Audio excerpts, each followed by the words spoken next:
Hello అండి, నమస్తే. నా పేరు హర్ష.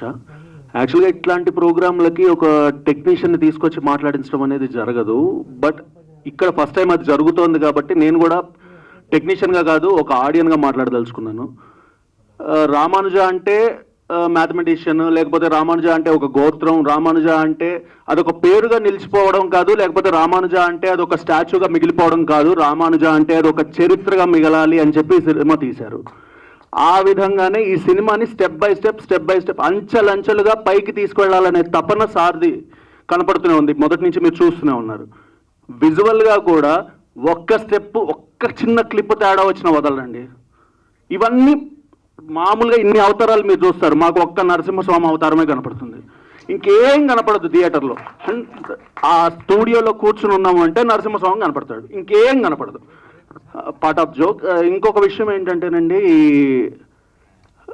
ఒక అవతారం ఏదైనా సరే, 10 అవతారాలు 11 అవతారాలు మనం మాట్లాడుకుంటున్నాము. అవతారం ఏదైనా కానీ అవతార సమాప్తి జరిగిన తర్వాత దాని గురించి ఒక విగ్రహంగానో ఒక దీనిగానో చూస్తూ ఉంటాం.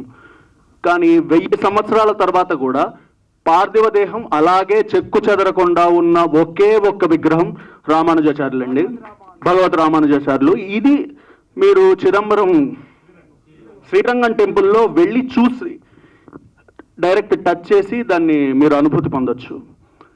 ఆ పాయింట్, ఆయన 1000 సంవత్సరాలుగా చెక్కు చెదరకుండా ఎలా అయితే ఉన్నారో ఈ సినిమా కూడా తరతరాలుగా చెక్కు చెదరకుండా ఉంటుంది అనే ప్రగాఢ విశ్వాసంతో నేను చెప్తున్నాను.